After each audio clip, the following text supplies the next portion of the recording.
Leeds টেস্টের তৃতীয় দিন শেষে ভারতের স্কোরটা এখন 2 উইকেটে 90। এই মুহূর্তে আমরা ইংল্যান্ডের থেকে 96 রানের লিড রয়েছি। এখনও দুইটা মানে গোটা দিনের খেলা বাকি রয়েছে। যে দুইটা উইকেট চলে গেছে তার মধ্যে দুইটাই বড় বড় উইকেট। যশস্বী জয়সওয়ালের উইকেটটা একদম ইনিংসের শুরুতেই চলে গেছিলো, যিনি মাত্র 4টা রান করেছিলেন, যিনি কিনা ফার্স্ট ইনিংসে একটা ফ্যান্টাস্টিক সেঞ্চুরি করে মানে ভারতের রানটাকে অনেকটা বাড়িয়ে নিতে সাহায্য করেছিলেন। আর এছাড়া কয়েকটা গুরুত্বপূর্ণ পার্টনারশিপও তিনি গড়ে তুলতে সাহায্য করেছিলেন। আর এরপর মানে তৃতীয় দিনের খেলার একদম শেষ বেলায় সাই সুদর্শনের উইকেটটাও হারিয়ে ফেলল টিম ইন্ডিয়া, যিনি কিনা মানে প্রথম ইনিংসে 0 করার পর সেকেন্ড ইনিংসে খুব ভালো একটা ফর্মে বা টাচে থাকার ইঙ্গিত দিচ্ছিলেন। 30টা রান করেও ফেলেছিলেন, কিন্তু বেন স্টোকসের ওই একটা চমৎকার সেট ট্র্যাপ পেয়ে আর কি তিনি পা দিয়ে নিজের উইকেটটা খুইয়ে এসছেন। তো যার ফলে আর কি মানে এক উইকেটেই আমরা মানে মানে দিনের খেলাটা শেষ করতে পারতাম। তো যাই হোক, সেখানে না হয় দুইটা উইকেট চলে গেছে, কিন্তু শুভমান গিল ওই সাই সুদর্শনের উইকেট চলে যাওয়ার ঠিক ভেরি নেক্সট ডেলিভারিতে একটা বাউন্ডারি মেরে মানে ভারতের ইনিংসের যে পজিটিভিটিটা এখনও তারা বজায় রেখেছে, সেটা কিন্তু মানে ইংল্যান্ডের গোটা টিমকেই শুরুতেই বুঝিয়ে দিয়েছিলেন। আর অপরদিকে ক্রিজে মানে এখন পুরোপুরি সেট হয়ে গেছেন কে এল রাহুল 47টা রান করে। তার এই জায়গা থেকে কোনো রকম অঘটন না ঘটলে আমি মনে করি সেঞ্চুরিটা তার ডেফিনেটলি করে আসা উচিত। অ্যাজ আ সিনিয়র ব্যাটার তার এই জায়গায় দায়িত্ববোধের জায়গাটা আরও বেশি করে বর্তায়। অপরদিকে শুভমান গিল যখন তিনি টিমের ক্যাপ্টেন, মানে তারও কিন্তু এই জায়গায় রেসপন্সিবিলিটিটা আরও বেশি করে পালন করা উচিত। যতই তিনি ফার্স্ট ইনিংস একটা 147 রানের ইনিংস খেলুন না কেন, আমি মনে করি ফার্স্ট ইনিংসে তার ওই 147 রানটা অনায়াসে তিনি কিন্তু ডাবল সেঞ্চুরিতেও কনভার্ট করতেই পারতেন, যদি না ওইরকম একটা ব্রেন ফেডেড শট খেলতেন, যদি এরকম একটা গ্ল্যামারাস শট খেলতে গিয়ে নিজের উইকেটটা না বিলিয়ে দিয়ে আসতেন। তো যাই হোক, শুভমান গিলের সামনে সেই সাপ মুক্তি ঘটানোর একটা ভালো অপরচুনিটি রয়েছে সেকেন্ড ইনিংসে। এখানে তার ওই রেসপন্সিবিলিটিটা একদম পূর্ণভাবে পালন করা উচিত বলে আমার মনে হয়। তো মানে এই রাহুল আর মানে শুভমান গিল এই দুজনের পার্টনারশিপটা ঠিক কত দূর এগোচ্ছে এইটার উপর কিন্তু ডিপেন্ড করবে ভারত দ্বিতীয় ইনিংসে ঠিক আলটিমেটলি কত রানের লিড নিতে পারে। কারণ এরপর ঋষভ পান্ত আছেন, তার উপর কিন্তু সেভাবে খুব একটা ভরসা করা যায় না। তিনি কবে খেলবেন বা কবে খেলবেন না, কবে তার ব্যাট থেকে একটা ডিসেন্ট স্কোর আসবে বা আসবে না, এটা কিন্তু মানে তিনি নিজেও স্বয়ং জানেন না।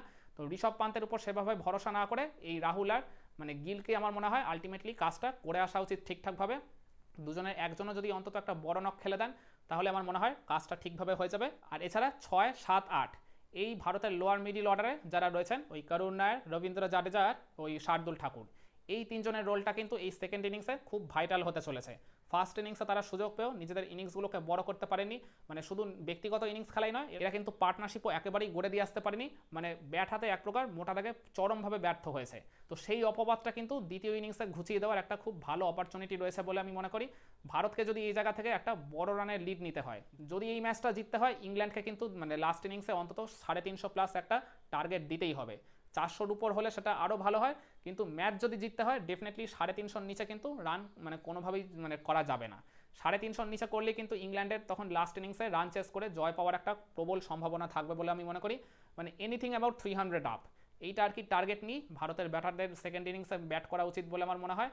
তো এই জায়গায় আমি আবারও বলছি, এই লোয়ার মিডিল অর্ডারের ব্যাটারদের কিন্তু কাজটা খুব ভাইটাল হতে চলেছে, যে কাজটা কিন্তু ইংল্যান্ডের ব্যাটিং লাইন আপে ওই জেমি স্মিথ থেকে শুরু করে ব্রাইডন কার্স, ক্রিস ওকস এরা খুব ভালোভাবে করেছেন।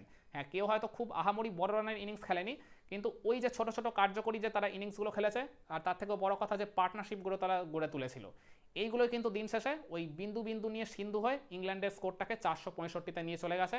মানে যেখানে মনে হচ্ছিল যে ইংল্যান্ডকে ভারত অনায়াসেই আরও আগেই গুটিয়ে দিতে পারতো যদি ভারতের ফিল্ডাররা ঠিকভাবে ক্যাচগুলো নিতে পারতো। তো সেই জায়গায় ওই চান্সগুলো পেয়েই কিন্তু এই ব্যাটাররা বা আর কি ওভারঅল বলতে গেলে ইংল্যান্ডের ব্যাটিং লাইন আপ এই 465 তুলে দিতে পেরেছে। তো আমি মনে করি ভারতের টপ অর্ডার কিংবা মিডল অর্ডার রোজ রোজ বা প্রত্যেকটা ম্যাচে বা প্রত্যেকটা ইনিংসে রান করে কিন্তু সেই ভরসাটা দিতে পারবে না, বা এটা সম্ভবও নয়। তো তখন সেই সব ক্ষেত্রে কোনো কোনো ম্যাচে বা কোনো কোনো ইনিংসে ওই লোয়ার মিডল অর্ডারের ব্যাটারদের দায়িত্ব নিয়ে এগিয়ে আসতে হয়, তাদের কিন্তু ওই তখন রান তোলার কাজটা শেষের দিকে গিয়ে করতে হয়। আর যে সুযোগটা কিন্তু এই ইনিংসে এই ভারতের 6, 7, 8 নম্বর পজিশনের এই 3 ব্যাটারের সামনে প্রবলভাবে রয়েছে বলে আমি মনে করি। যদি কোনো কারণে ইন্ডিয়ার মানে এই তৃতীয় দিনের শুরুতেই ধরুন ওই পরপর কে এল রাহুল, শুভমান গিল আর ঋষভ পান্তের উইকেটটা চলে গেল, তখন যদি আবার ওই ফার্স্ট ইনিংসের মতো ভারতের ওই ভয়াবহ ব্যাটিং বিপর্যয় হয়ে যায়, তাহলে কিন্তু আমি বলবো নিশ্চিত জেতা ম্যাচটা কিন্তু ভারত একবারে ইংল্যান্ডের হাতে তুলে দিয়ে আসবে।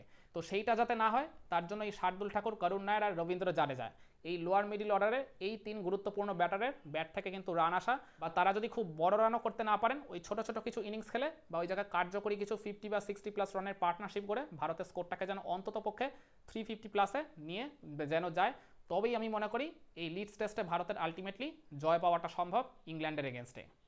একমত হবেন আমার এই পয়েন্টগুলোর সাথে আপনারা? কমেন্টে জানান।